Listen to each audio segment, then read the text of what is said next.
더 충격적인 이야기 하나 해줘도 돼? 그리고 실제로 가난한 사람들의 온갖 안 되는 이유를 다 갖고 왔거든. 근데 부자들은 그때 당시에 어떻게 썼냐면 금리 핑계 몸 핑계 될 필요가 없다고. 요즘 핫이슈는 한국은행이 15년 만에 2회 연속 0.2포인트 인하한 게 제일 핫이슈야. 저도 뉴스로 봤는데 금리 인하가 일반인들이나 투자자들한테 어떤 영향이 있는 거예요?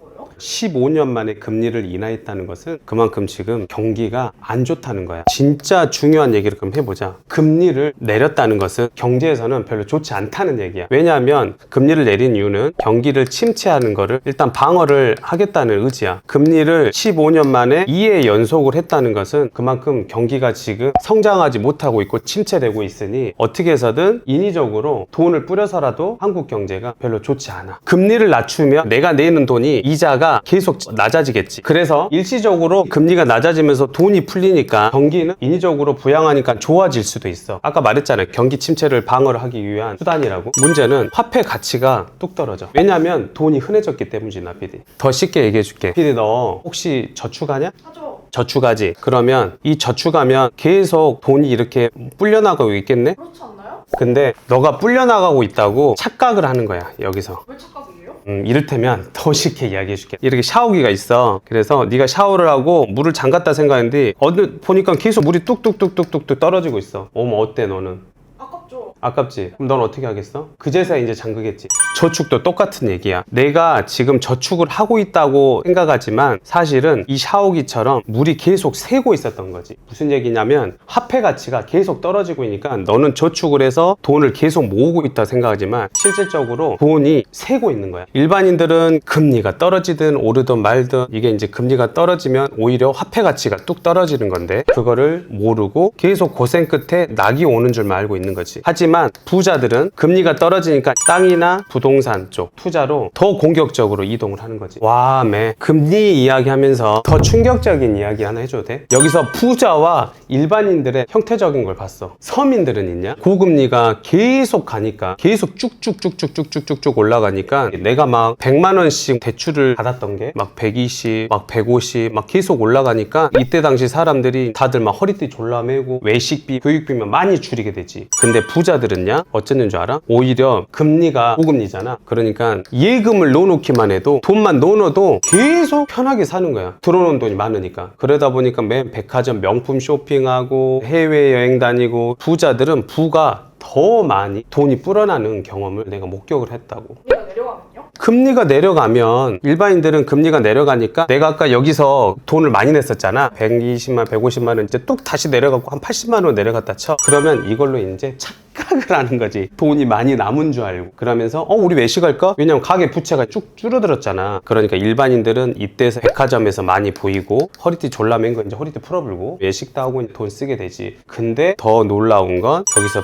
부자들을 봤더니 부자들은 이제 이런 거 안 하고 아까 말했던 땅이나 부동산이나 부자로 가는 길을 더 만들더라고. 백화점에서 명품을 일반인들이 사잖아. 에르메스를 샀다 치자. 이거 꼭 필요하냐? 아니요? 금리가 떨어졌으니까 욕구가 이제 폭발하는 거야. 그런 것들이 이제 사는 거지. 이런 거를 꼭 필요해? 안 필요하지. 그럼 이것도 욕구야. 그런데 부자들도 부동산 꼭 이거 건물 안 사면 내년에 난리가 나? 아니요? 그럼 이것도 욕구네? 그지? 꼭 필요한 거 아니잖아. 같은 욕구 없어도 되는 건데 일반인들의 이 욕구하고 부자들의 쓰는 욕구가 너무너무 다르더라고. 둘 다 과소비야. 둘 다 과소비라고. 근데 알고 봤더니 얘는 시간이 지나 보니 3년, 5년, 10년 지나다 보니 얘는 있어도 그만 없어도 그만 부자들은 이 금리를 활용해서 부의 세습을 알고 있었다고. 이래서 우리가 공부를 해야 된다고 나 PD. 너는 이걸 들으니까 무슨 생각이 들어? 금리 인하 때도 부자랑 일반인들은 아예 행보가 다르네요? 그거야. 핵심이 그거야. 역시 똑똑해. 난 그거를 알려주고 싶었던 거야. 근데 나 PD 금리가 부자들하고 엄청나게 큰 상관관계가 있을 것 같아. 물론 누군가는 케이스 바이 케이스는 있을 수도 있지. 근데 내가 봤을 때는 큰 상관이 없더라고. 왜냐하면 얘네들은 뭐 금리가 떨어지나 오르나 항상 좋은 일들만 생기더라고. 그래서 우리도 이제 따라가야 되잖아. 부자들은 금리 기준이 아니라 얘네들은 심리더라고. 심리 기준이 더 중요한 거를 내가 알았다. 부자들도 심리 기준에 의해서 이걸 통해서 더 부자가 된다. 이 얘기가 무슨 얘기인지 내가 경험했던 이야기를 좀 해줘도 될까? 정확히 말하면 찐 부자들은 정말 내가 아까 고금리 때 5.7%까지 나도 건물이 됐고 경험을 했다 했잖아. 나도 무섭더라고. 이자가 너무 막 세니까. 그리고 실제로 가난한 사람들을 안 해봤던 쫄보들하고 있는 사이 보면 그때 당시에 금리 너무 비싸요. 고금리 무서워요. 그 다음에 뭐 공실 리스크 온갖 안 되는 이유를 다 갖고 왔거든. 근데 부자들은 그때 당시에 어떻게 했었냐면 부자들은 그러니까 남들 공포와 진짜 패닉 있잖아. 패닉에 있을 때 그때 정신 차리고 아까 심리를 이용한다 했잖아. 오렌 버핏도 그 말 하잖아. 대중의 반대편에 서라고. 내가 강남에 있으면서 건물주 되면서 그걸 목격을 한 거야. 뭐였냐면 이때가 이제 고금리 시기였어. 2년 전에 고금리인데 패닉이야. 공포의 순간이었어.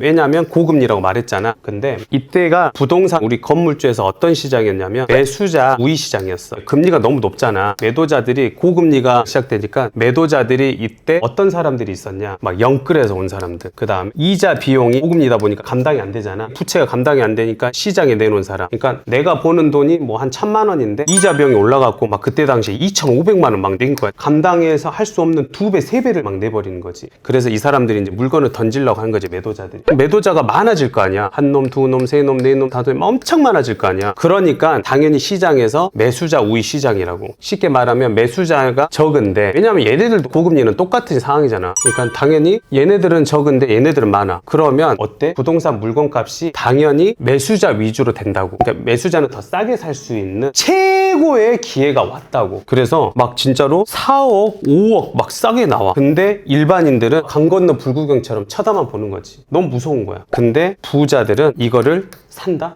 금리가 높은데 왜 사요? 너무 좋은 질문이고, 그러니까 그걸 내가 경험했다고. 나도 이제 학습이 됐지. 그거를 내가 찐 노하우를 지금 해주는 거야. 만약에 금리가 이자 비용이 500만 원 평소에 나갔던 게 2배가 금리가 올랐으니까, 그러면 내가 1,000만 원을 냈다는 얘기야. 그러면 부담이 되잖아. 그래 사람들이 못 건드렸어. 매수자가 여기서 매도자한테 물건이 너무 나오니까 골라서 이렇게 물건을 쓴다? 이제 서로 1번, 2번, 3번 얘네들끼리 이제 경쟁하는 거야. 어떻게 경쟁하는지 알아? 사장님, 어르신, 회장님, 여기에도 이 물건이 있어요. 여기에도 이 물건이 있어요. 아 그래? 아니 여기에도 있다니까. 여기도 있고. 그러니까 서로 경쟁을 해. 알았어, 내가 1억 깎아줄게. 아니에요, 2억 깎아줄게. 아 3억 깎아줄게. 막 이러면서 부자들은 이걸 줍줍줍 했다고. 난 이게 너무 화가 난 거야. 내가 그렇게 옛날에 내가 장사하는 건물주다 1년에 70명 만들어주면서 이때만 더 말만 잘 들었으면 한 150명 나왔거든. 2배로. 그래서 강의 들으라고. 영상을 그래서 들어야 된다고. 노하우들을. 결론은 그래서 매수자한테 2억 3억을 싸게 사. 이 싸게 사는 게 무슨 얘기냐면, 다시 돌아가서 내가 만약에 부자 매수자야. 그리고 너가 이제 그냥 가난한 사람이라면 1,000만 원이 올랐어.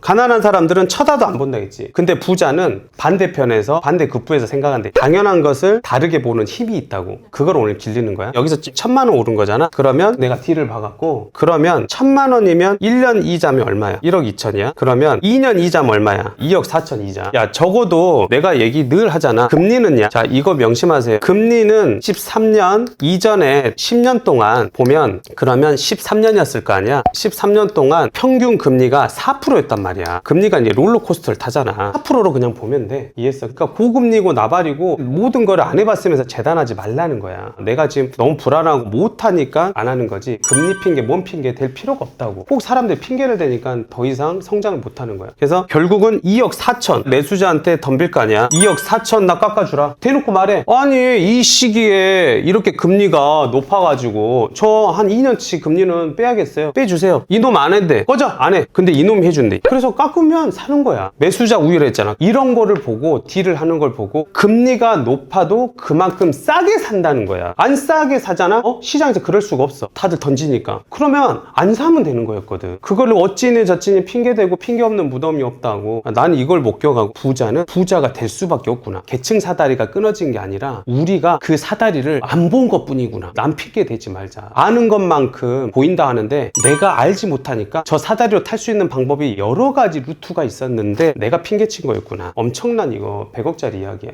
방법이 있더라고. 남들은 고금리 나고 공포에 막 질려있을 때 부자들은 그거를 기회라고 본 거네요? 그렇지. 사람들 안 덤빌 때 무서워할 때 지금이야. 지금 들어가야지. 앞으로 이런 기업다. 근데 실제로 진짜로 막 10억, 20억씩 강남에서 막 싸게 막 급매 주워 갔단 말이야. 근데 지금 다 올랐잖아. 오히려 지금이야 금리가 이제 완전 떨어졌잖아. 근데 이때사 아까 내가 말했잖아. 이때가 지금 부동산에서는 금리가 지금 떨어지니까 개미들이 이제 붙기 시작했어. 그러면 어떤 시장이냐면 매수자도 이제 많아졌냐. 금리가 떨어지니까 싼 이자로. 그러면 이제 매도자는 어떤 일이 생기냐? 싸게 안 팔겠네요? 맞아. 매도자는 이제 공포가 끝난 거야. 얘도 이자가 떨어지니까. 그러니까 지금 이제 매수자하고 매도자하고 건물 살려면 팽배해졌다고 이렇게. 둘이 똑같아. 매수자가 너무 많아지니까. 안 팔아요, 안 팔아요.